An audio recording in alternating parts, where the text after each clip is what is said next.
Mahilig ka pala sa gitara, Hagidorn. Bakit hindi ka nalang tumugtog sa labas ng simbahan?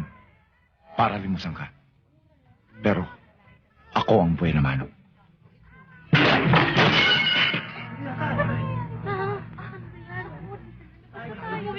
Huwag awat. Pag wala na Hagidorn, tayo libre na.